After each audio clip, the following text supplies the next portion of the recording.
Hey everybody, welcome to this episode of the podcast. This is your host, mehrban, and today I have an episode for you based on my experiences demoing rackets. And before I get into that, I just want to let you know how excited I am about this week because I've got the City Open here in Washington, D.C., right in my backyard, essentially, and just watching a lot of awesome players here. Unfortunately, we had some big names like Medvedev and Kyrgios pull out, but we still got Taylor Fritz and Francis Tiafoe, the hero, hometown hero here, who trained at JTCC. And we've got some great players on the women's side. Jessie Pegula, of course, Svitolina, a lot of other players. So yeah, just going there every day and enjoying it. But with that being said, oh, and also if you're there, say hi as well. But yeah, so I've been demoing a lot of rackets lately. Some of them have been the Salinka Whiteout 16 by 19, the V-Core E-Zone 98, the Head Extreme Tour, Dunlop SX 300 Tour, the Pure Aero 98, the Pure Aero 100. And I haven't made the switch yet to a new racket, but I've learned a lot about how to choose a new racket. I made mistakes and I want to, educate you about them as well as some others that I've heard, some mistakes that others have made. But I'll just launch right into these mistakes. And the very first one is buying a racket without demoing it first. This one might seem obvious, but in the last couple of weeks, I've come across a few players who've actually bought a racket for many reasons. Some of them I'll mention later, but basically they've just read online reviews and forums. And it's okay to get a sense from the comments, but there's so many variables when you're reading comments on what people think about the racket. So, some of these variables are the strings and tensions that the players are using. What level do they play at? What is a lot of spin to them? What type of feel do they like? Do they have arm problems or not? More susceptible to that. And, one racket may feel great to another person, but it may feel bad to another. So you have to go out and demo a racket. I've read in the same forum, one player say, oh, this racket has a lot of pop. And then another player say this doesn't have enough pop. So, that alone just tells you that you need to try rackets on your own. You have to go out and demo rackets, and there's a lot of really good demo programs out there. I'll just name them, Tennis Express, Tennis Warehouse, a lot of other sites, maybe even your local shops, and you just pay, something like $15 to demo 3 rackets for a week, something like that. I know TW does that. But yeah, definitely want to test out the rackets because everybody's different. You've got different needs and things like that. So different strengths and weaknesses. So you've got to demo. And one other thing too, with relying on online reviews and forums, I've wasted a ton of time on these forums. Not all a waste, of course, and it's interesting to read, but in the end, it's really about, again, just trying the racket. You can save so much time of reading hours and hours of reviews and stuff by just getting them and hitting with them. The second biggest mistake is not restringing the rackets to your ideal specs. So when I received a batch of rackets for a demo session several months ago, there were some of them that I did not bother to string. I think I was a bit busy, but that is basically just an excuse for, being a bit lazy with it or not, realizing how important it is to restring the rackets. For example, I use Hyper G at 16L. So, some of these rackets, 16L, by the way, gauge, and some of these rackets were coming in with totally different polyester string and, sometimes multi-filament. I think I remember very vividly the V-Core and E-Zone 98s. I was hitting with them, I think, on the ball machine, actually. So the balls were also not, the same as like a match or fresh can of balls, but they didn't feel good. And then, I was hitting them out too frequently, and it just felt like the rackets were way too powerful. But then the second time around, I tried the V-Core specifically again, but with different strings, fresh strings, and it was also almost like a brand new racket. So, like I mentioned, the demos may come with like a 17 gauge polyester or a 18 gauge multifilament, and maybe you're used to 16 gauge polyester, more dead string or something like that. So it's going to play very different.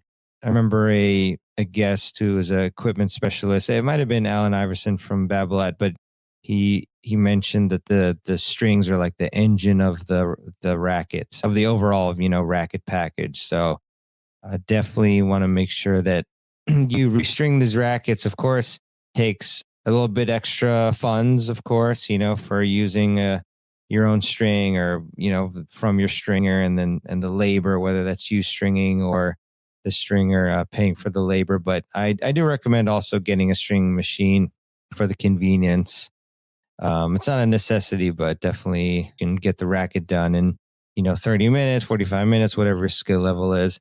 But yeah, and also in addition to the racket demos, demo rackets, excuse me, their strings being different than what you use. Also, the tension of the strings can be quite different, and the strings on the demo can also oftentimes be quite old and they've lost a bunch of tension, or be not be as playable. So the more advanced a player you are, the more important that this is, because the small variables make an even bigger difference for better players. So yeah, definitely highly encourage you to, when you get the demos, just cut out the string and put the strings that you use, unless you're super confident that those strings are, fresh or pretty new, and then they're also similar, the same strings you're using, then maybe you got real lucky and then you don't have to restring. But yeah, that's the second biggest mistake. The third biggest mistake is not demoing a racket for long enough. So you may fall in love with a particular aspect of a new demo racket the first session, or you might just happen to be excited and play really well with it. And this has happened to me. I can remember actually when I was a junior, I remember playing with I'm trying to remember, it might have been a Pro Staff 6.0 or something like that, but it just felt so great. The control was awesome. And I just happened to be hitting really well that day. And I thought the racket was amazing and I really wanted to buy it. But then I told myself, let's try it again for a couple more days. And then that second day, it didn't feel as good. And then on top of that, you might realize that a particular racket that you're demoing and you think is awesome overall is not the racket that's ideal for your game. And I remember playing also with the 18 by 20 Wilson Blade, which is a fantastic racket. The first day it felt really unreal. That was kind of a weird phrasing there, but it felt unreal for its feel and control. But then I played again the next day and realized, even though I really like this racket, it doesn't quite give me the spin and the power that I'm looking for.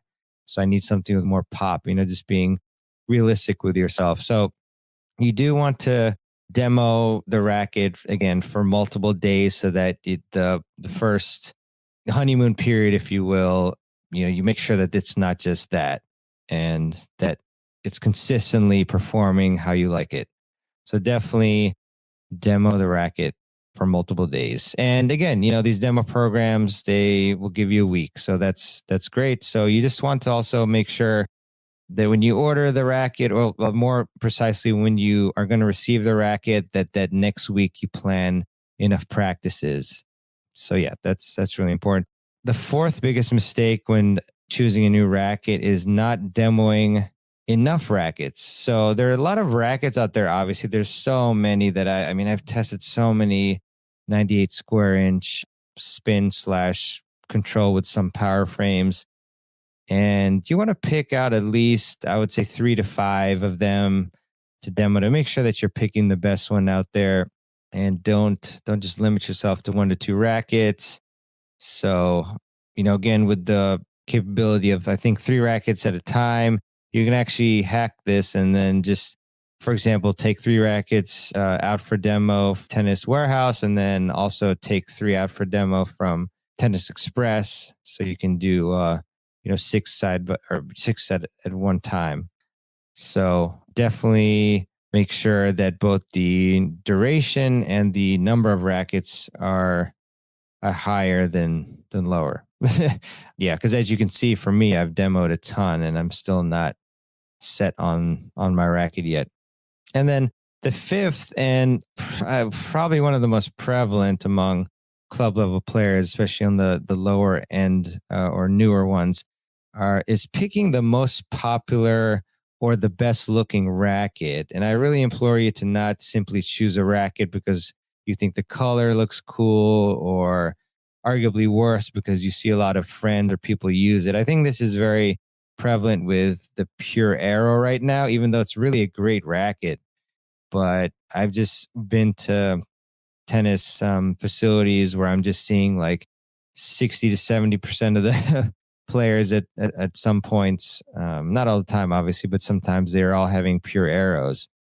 And nothing wrong with that if it's a proper racket for you. But I think a lot of people, they just think, oh, well, this racket is being used by a lot of players, so therefore it's a great racket, so I should get it.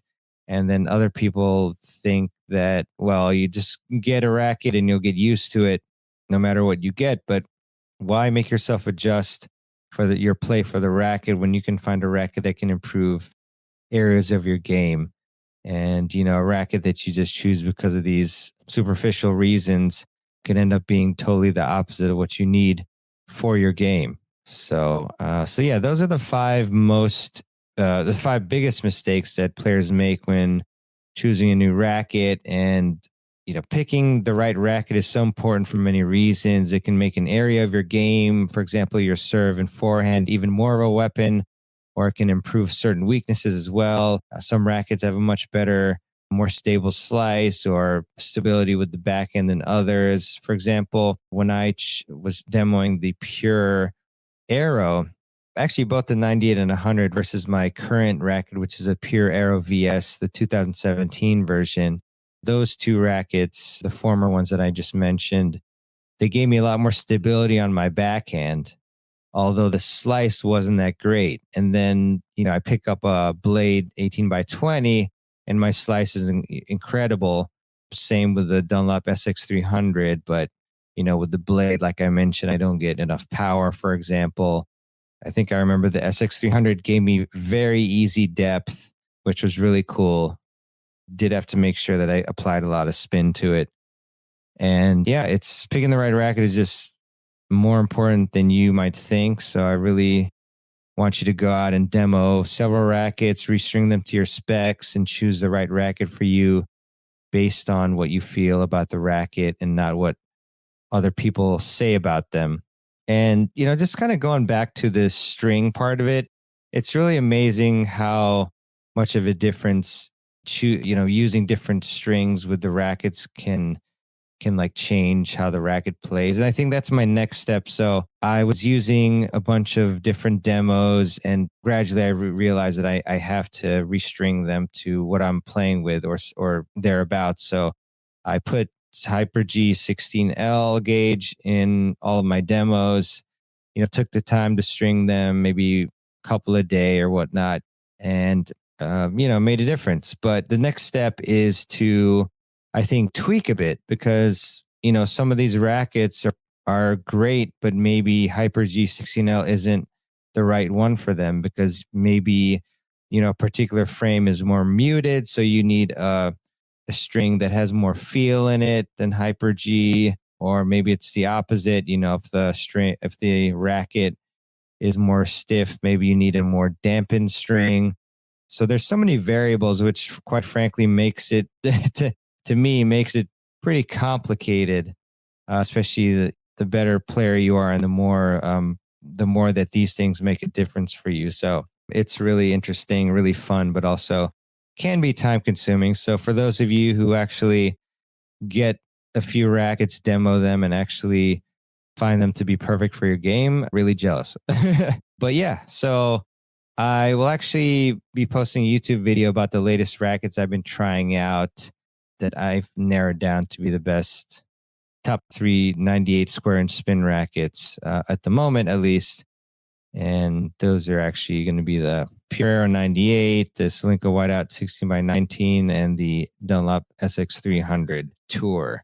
So that'll be really fun. But yeah, if you have any tips for demoing rackets, then feel free to share them. You can always email me at mehrban@tennisfiles.com.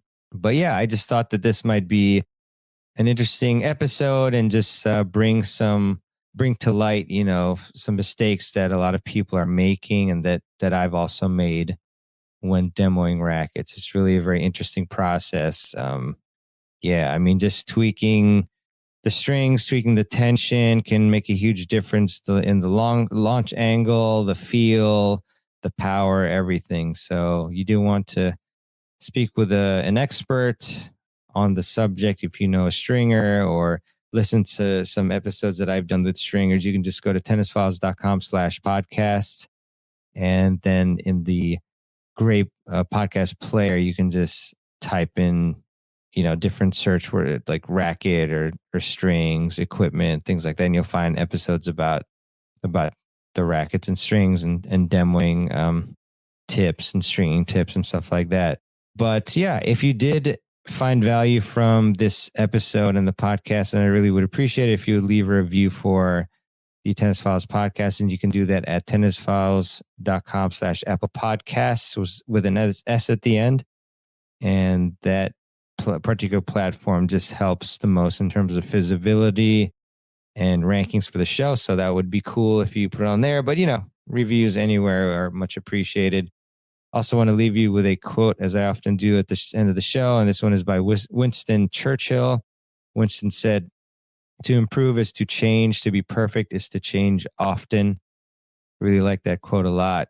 But yeah, I tell you, going to professional tournaments like the City Open is just so eye-opening. Just sitting at the baseline and watching these amazing players play is I was taking a bunch of slow-mo video of different players' serves. I think I got Michael Mose and I got Hubert Hurkacz's slow-mo serve, and it's very interesting. I think one takeaway I found was just how much they're loading their body till the last second before they explode into the ball. It's a big one. But yeah, just anyway, it's very motivational to watch. It's kind of ironic because, I'm watching tennis the whole week and I want to play.